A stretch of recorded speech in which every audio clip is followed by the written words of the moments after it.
May മാസത്തിലെ 3200 രൂപയുടെ വിതരണവുമായി ബന്ധപ്പെട്ട അറിയിപ്പെത്തി. കേന്ദ്രത്തിന്റെ ഭാഗത്തു നിന്നും കൂടുതൽ വായ്പ ലഭ്യമായ സാഹചര്യത്തിൽ ഗുണഭോക്താക്കൾക്കുള്ള പെൻഷൻ തുകയുടെ വിതരണം ആരംഭിക്കുന്നു. സാമൂഹിക സുരക്ഷ ക്ഷേമ പെൻഷൻ തുകയുടെ ഒരു ഗഡു കുടിശ്ശിക കൂടി ചേർത്താണ് ഈ മാസം വിതരണം ചെയ്യുന്നത്. ഈ മാസത്തെ പെൻഷൻ വിതരണം സംസ്ഥാന സർക്കാരിന്റെ ഏറ്റവും പുതിയ വിതരണ ലിസ്റ്റിന്റെ അടിസ്ഥാനത്തിലായിരിക്കും തുടങ്ങുക. വരാൻ പോകുന്ന തിരഞ്ഞെടുപ്പുകൾ കൂടി മുൻപിൽ കണ്ടുകൊണ്ടാണ് സർക്കാരിന്റെ തിരക്കിട്ട നീക്കം. പെൻഷൻ തുക ലഭിക്കുന്ന ഗുണഭോക്താക്കൾക്ക് വരുമാന സർട്ടിഫിക്കറ്റ് അടക്കം വിവിധ രേഖകൾ സമർപ്പിക്കുന്നതിനുള്ള സമയം കൂടി എത്തിച്ചേർന്നിരിക്കുകയാണ്.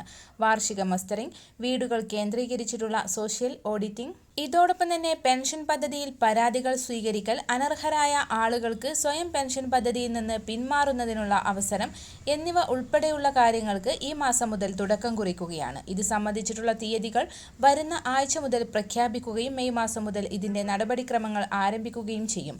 3 മാസത്തിലെ പെൻഷൻ കുടിശ്ശികയായ 4800 രൂപയിലെ ആദ്യ ഗഡുവായ 1600 രൂപ കൂടി മെയ് മാസത്തെ തുകയോടൊപ്പം ചേർത്ത് നൽകുകയാണ്.